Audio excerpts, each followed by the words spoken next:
Let's look at these few costs of misdirection. How costly is misdirection?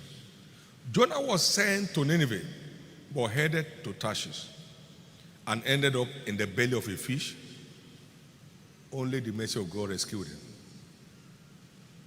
He cried aloud from within the inside of a shark. All the weeds were all around him. How he was breathing, only God knows. He cried aloud, and the mercy of God showed up. And the fish vomited him on the shore. He must have picked race straight. You mean, what happened? He went straight to Nineveh, straight. Once bitten, twice shy. Straight to Nineveh. It was a season of affliction. He said it. Misdirection can very, very touch us.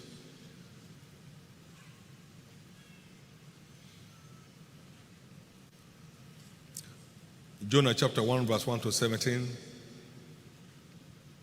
Now, let's look at Jeremiah chapter 2, verse 14 to 17. Let's see what it says. Is Israel a servant? Is he a home-born slave? Why is he spoiled? Why is he robbed? The young lions roared upon him and yelled, and they made his land waste. His cities are born also without inhabitant. Also the children of Nov and Harpins have broken the crown of thy head. Hast thou not procured this for thyself, in that thou hast forsaken the Lord thy God when he led thee by the way? It can be costly, sir.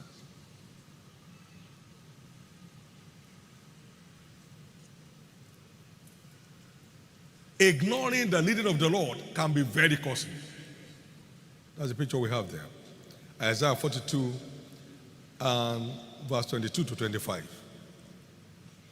But these are people robbed and spoiled. They are all of them snared in holes, and they are hid in prison houses.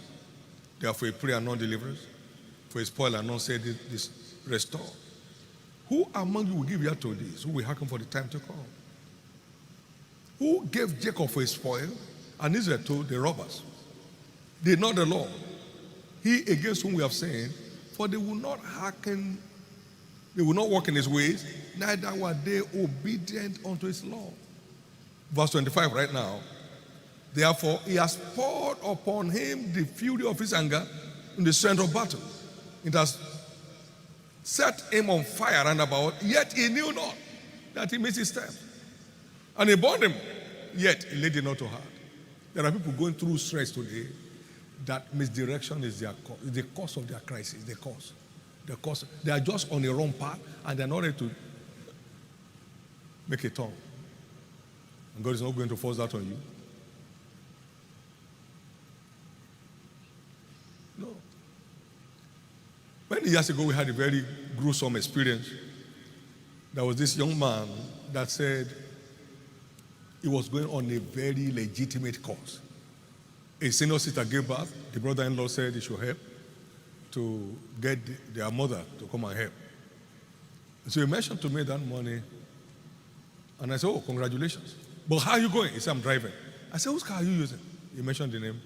I said, no.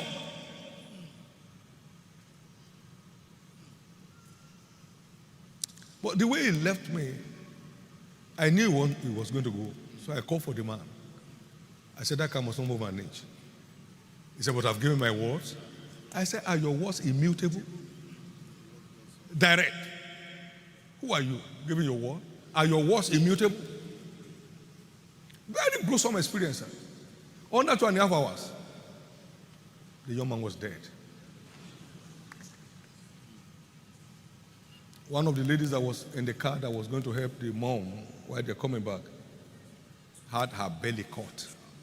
All her intestines came out. Under 2 hours of a prompting, 2 hours of a prompting. I had nothing against his going. He was good driver. If I knew that would happen, sir, I would stand on the way. If you want, let him drive for me. Please wake up. Wake up. Wake up. That glorious destiny in the flower of his age just disappeared.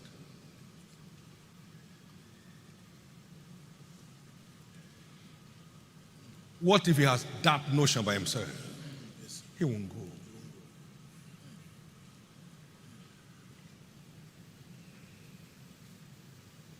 Some people will hear something from the word of God directly, and they'll be doing as if they have their opinion. Opinion of what?